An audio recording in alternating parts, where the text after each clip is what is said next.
Hello friends, welcome to Ramp Up Classes. Myself Abhimanyu, and let's start chapter number 2 of class 9th economics. Friends, मैंने आपको chapter 1 पूरी तरह से complete कर दिया है, पढ़ा दिया है. अगर आप लोगों को chapter 1 से रिलेटेड कोई भी प्रॉब्लम हो आप मुझे कमेंट कर सकते हैं. चैप्टर 1 का एक क्विक रिवीजन ले लेते हैं फ्रेंड्स. हमने चैप्टर 1 में फैक्टर्स ऑफ प्रोडक्शन पढ़े थे. फैक्टर्स ऑफ प्रोडक्शन में हमने लैंड, लेबर, कैपिटल पढ़ लिया. डिटेल एनालिसिस कर लिया हमने लैंड, लेबर, कैपिटल का. जो इस चैप्टर में हमें पढ़ना है फ्रेंड्स वो है entrepreneur. Entrepreneur means about human capital. So the chapter name is people as resource. Okay friends, इसलिए चैप्टर का नाम क्या है? People as resource. अब why this chapter name is people as resource, इसका आंसर मैं आपको, या आप कहें कि चैप्टर जैसे जैसे आगे बढ़ेगा आपको इसका आंसर मिल जाएगा. अब देखते हैं फ्रेंड्स, मैंने यहाँ दो चीज़ें लिख रखी हैं, एक एसेट, एक लाइबिलिटीज़. अगर मैं आपसे पूछूं कि आप अपने देश के लिए क्या बनना चाहते हैं, एक एसेट या एक लाइबिलिटीज़, आप फिगर में डिफरेंस देख सकते हैं. What an asset is and what a liabilities. Okay, तो एसेट क्या है और लाइबिलिटीज़ क्या है, ये आप फिगर से अनुमान लगा सकते हैं, अंदाज़ लगा सकते हैं फ्रेंड्स. तो डेफिनेटली मैं जानता हूँ आप सब लोग चिल्ला के बोल रहे होंगे कि नहीं सर हम एसेट बनना चाहते हैं, एसेट बनना चाहते हैं, लाइबिलिटीज़ कभी नहीं बनना चाहते. तो बहुत अच्छी बात है कि हम सभी लोग एसेट बनना चाहते हैं और लाइबिलिटीज़ इस देश पे कोई भी नहीं बनना चाहता. ओके फ्रेंड्स, पर सवाल ये उठता है कि एसेट कैसे, हाउ. तो इसका सीधा सा जवाब है बाय इन्वेस्टमेंट. तो इन्वेस्टमेंट किस पे और कैसे, किस फॉर्म में? So investment on the people of India, investment on the people of this world. So investment on the people in the form of what? In the form of education, in the form of training and in the form of health. Okay friends, तो अगर आप ये तीन चीज़ें at least, remember my friends, remember my words.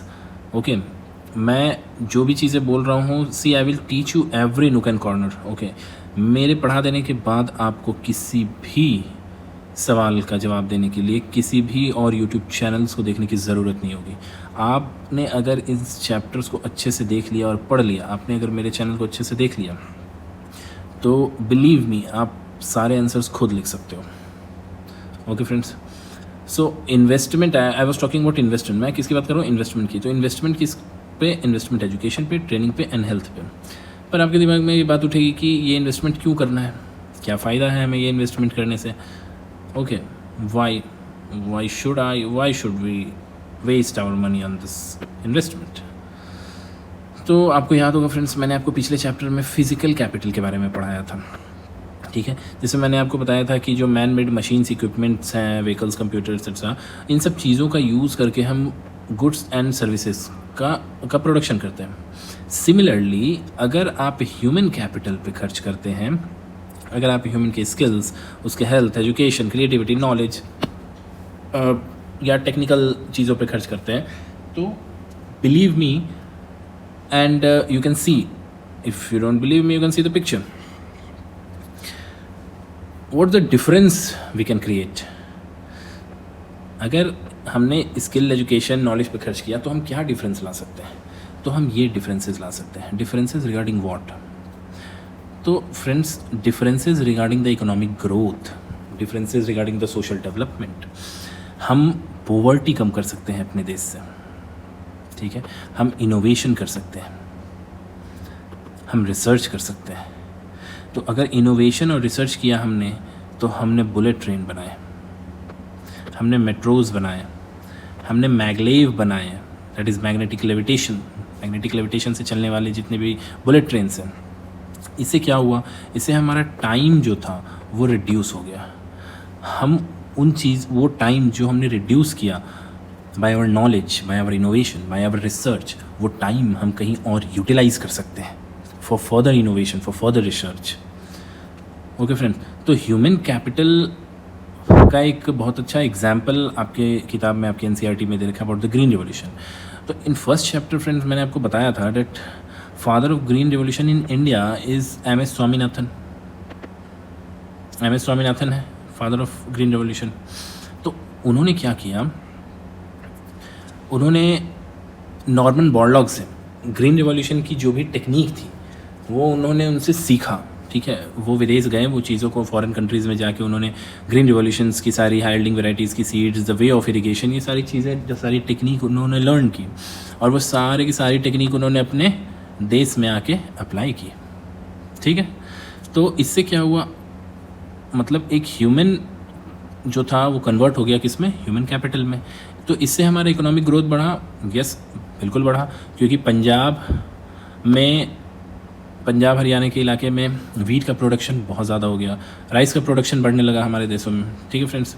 हमारी quality of life improve कर गई, because हमारा जो रिसोर्स था, जैसे कि हमारा जो लैंड था वो फिक्स था। लैंड तो आप इंक्रीज़ नहीं कर सकते, लैंड तो इंक्रीज़ होगा नहीं फ्रेंड्स, लेकिन आप इस कन्फाइंड लैंड से प्रोडक्शन तो बढ़ा सकते हैं। वो प्रोडक्शन हमने कैसे बढ़ाया, बाय ग्रीन रिवॉल्यूशन। तो हमने इससे हमारी इकॉनमी ग्रोथ हुई तो हमारी क्वालिटी ऑफ जो लाइफ थी वो इम्प्रूव कर गई। अब क्वालिटी ऑफ लाइफ अगर इम्प्रूव करती है फ्रेंड, तो सोशल डेवलपमेंट, जैसे कि सोशल डेवलपमेंट की अगर बात करें तो जैसे पोवर्टी रिड्यूस होगी, जैसे जैसे हमारी इकॉनमी ग्रोथ होगी तो हमारी जो पोवर्टी है वो रिड्यूस होती है। सिमिलरली मैंने आपको बोला कि अगर हम टेक्नोलॉजी वगैरह में ज़्यादा खर्च करते हैं, हम इनोवेशन में खर्च करते हैं, तो हमारा टाइम क्या होता है, हमारा टाइम रिड्यूस होता है। तो जो बचे हुए वक्त है, टाइम है, वो हम फॉर द इनोवेशन में यूज़ कर सकते हैं और टेक्नोलॉजिकल एडवांसमेंट में यूज़ कर सकते हैं। और last but not the least, sustainable development friend future generation के हिसाब से किए गए डेवलपमेंट के बारे में ये बात करता है, मीन्स सोशल इन्वायरमेंट और इकोनॉमिक डेवलपमेंट की ये बात करता है। That is the optimum utilisation of a resource. और ऑप्टिमम यूटिलाइजेशन जब मैं कह रहा हूँ फ्रेंड्स, तो हम किसी भी रिसोर्स का ऑप्टिमम यूटिलाइजेशन करें और इतना ही यूज़ करें ताकि हम उसे नेक्स्ट जनरेशन, आने वाले जनरेशन के लिए भी बचा कर रख सकें। ओके फ्रेंड, आपके फर्दर रीडिंग के लिए मैंने यहाँ दे दिया है, बाकी आप इसे चाहे तो पॉज करके पढ़ सकते हैं। नाउ अब सवाल जो था कि पीपल एज अ रिसोर्स क्यों यूज़ किया गया, तो शायद मैं उम्मीद करता हूँ कि आपको ये बातें समझ आ गई होंगी कि human is developed as a human capital. That's why the book name is People as Resource. If someone asks you about definition of people as a resource, so a very beautiful definition is given in your NCERT, that it's a way of referring to a country's working people. Remember friend, working people is an asset to this country. I'm not talking about the people who are not working, because the people who are not working, that is the children's and some illiterate people and students who are not working, they are you can't say fully they are liabilities to this country. वो liabilities नहीं है, but वो अपने future के लिए, क्योंकि वो अपने एजुकेशंस पे खर्च कर रहे हैं, ओके वो स्किल्स पे खर्च कर रहे हैं जो उन्हें फर्दर आगे रिजल्ट देगा, ठीक है। But when we are talking about resources, we are talking about only the working people, okay friends। और जो पीपल जो वर्क नहीं कर रहे हैं हम उसे ऐड नहीं करते हैं। So countries working people in terms of their existing productive skill and abilities, okay. So this is the definition given in your NCERT। Now here comes the concept of GNP। GNP का concept friend यहाँ से आता है। अब GNP है क्या, अगर मैं डेफिनेशन बोलूँ तो GNP is simple nothing but a gross national product. But this gross national product is a measure of the total economic output produced by the residents of the country, including the economic earned by its resident abroad within a specific period, usually a year। अब शायद आपको ये चीज़ें समझ ना आई हो, तो चलिए इसे बहुत सिंपल लैंग्वेज में समझा जाए। बात यह है कि मैं अगर GNP की बात कर रहा हूँ तो मैं नेशंस के वेल्थ की बात कर रहा हूँ, okay. So GNP is basically a way to measure how well a country's economy is doing. किसी भी कंट्री की इकॉनमी कितनी अच्छी तरीके से रन कर रही है, ये GNP से कैलकुलेट किया जाता है। No, it's like basically friends, it's like what, it's like adding up all the money, it's like adding up all the money a country makes from selling goods and services. हम जितने भी goods and services हम sell करते हैं, वो सब के सब किस में ऐड होते हैं, हमारे नेशन, हमारे कंट्रीज़ के इकॉनमी में, मनी में, okay friends. Now GNP basically includes everything.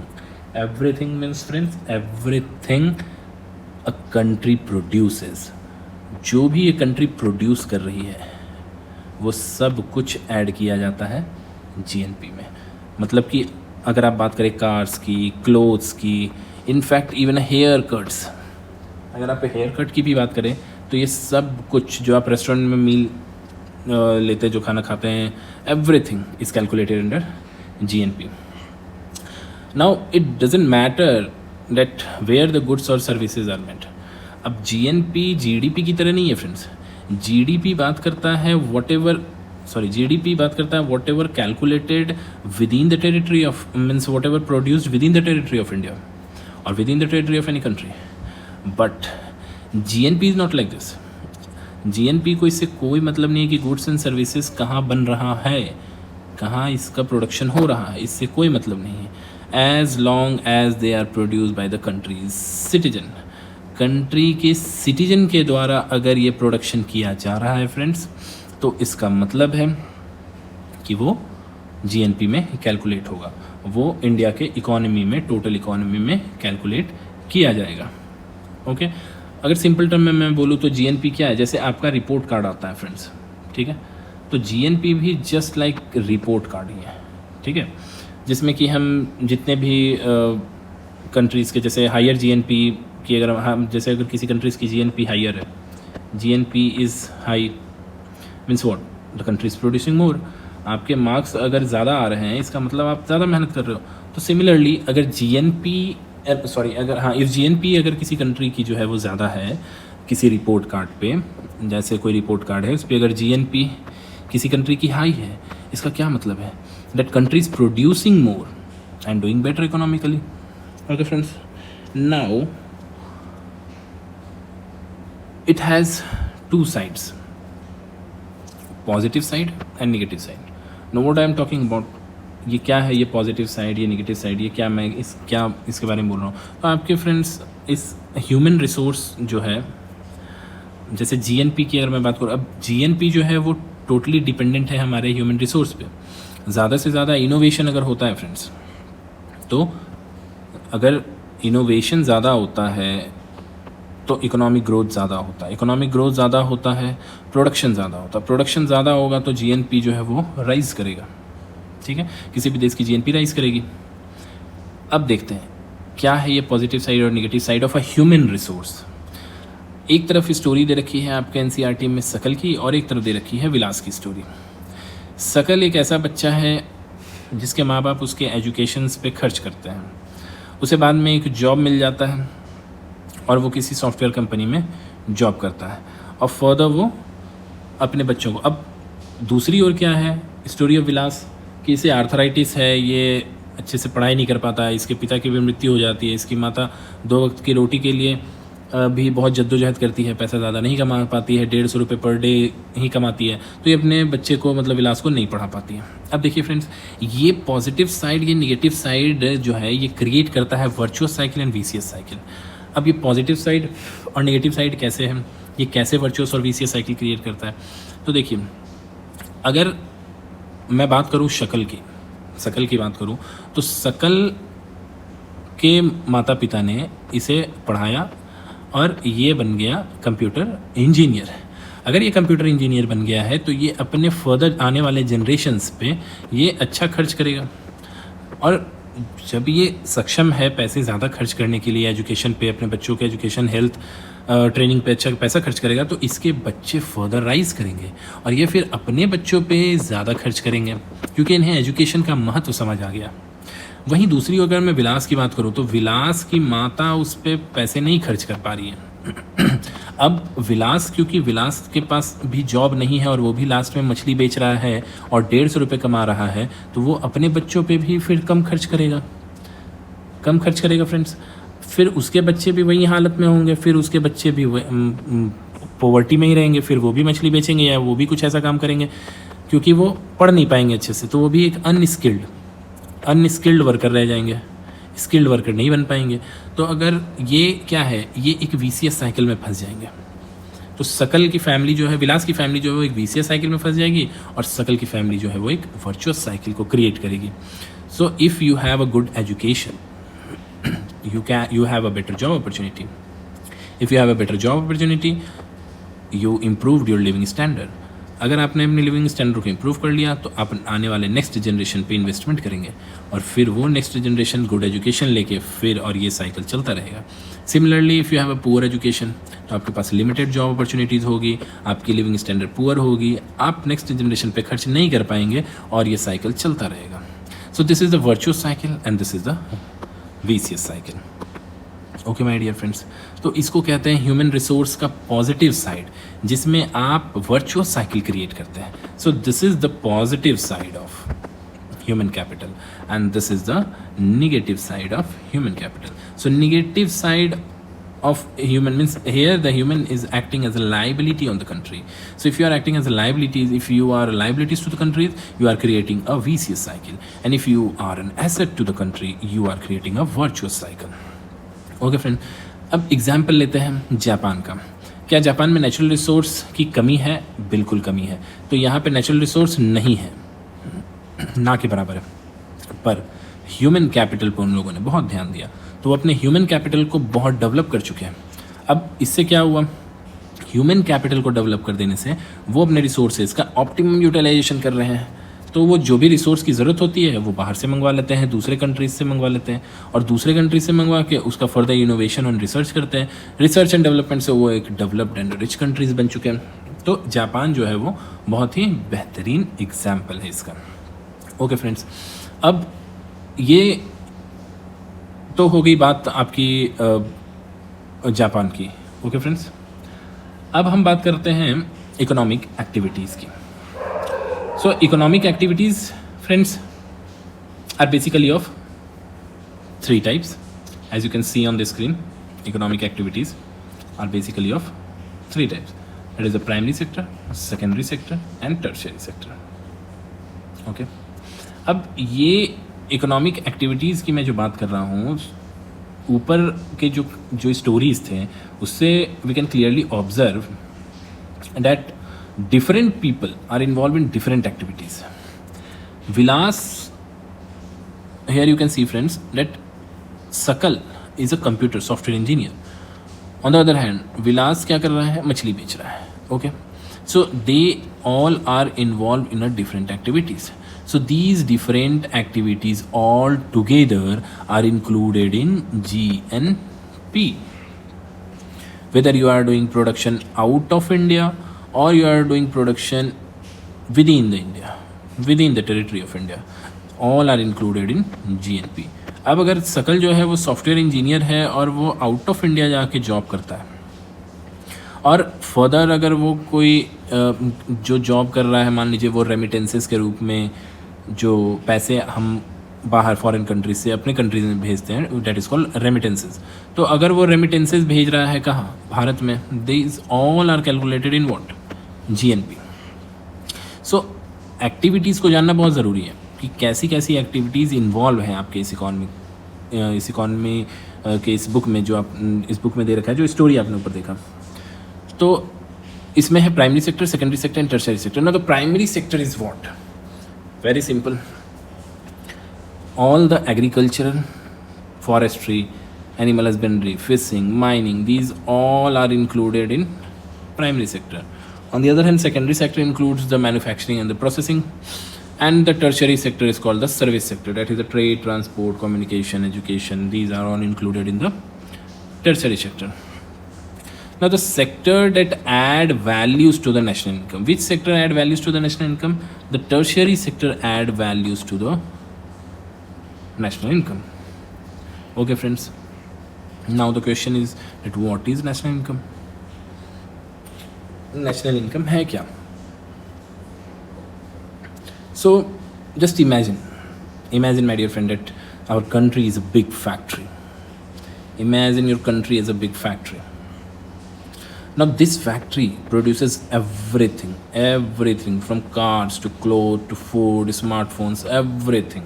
Okay friends, now the total earning of this factory, friends, is like a national income. Whatever the earning, जो भी ये फैक्ट्री कमाती है, ठीक है, साल भर में, वो क्या है, हमारा नेशनल इनकम है.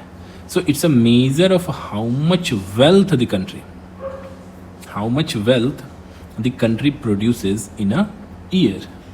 ओके, अगर मैं सिंपलर टर्म में बोलूँ, if you were to add up the values of all the goods and services produced in a country during a year, that would be the national income.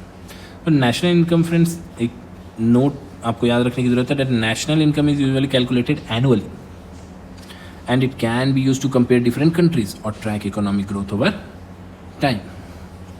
Basic example ले लीजिए, that if a country produces lot of cars, अगर कोई country है वो बहुत सारी गाड़ियाँ produce कर रही है, okay friends, so lots of car countries producing, तो उससे क्या होगा, एक्सपोर्ट्स बढ़ेगा. एक्सपोर्ट्स बढ़ रहा है, पीपल बाय कर रहे हैं उनको, तो that contributes in what, national income. Okay friends, so these national income contributes to the by the economic activities.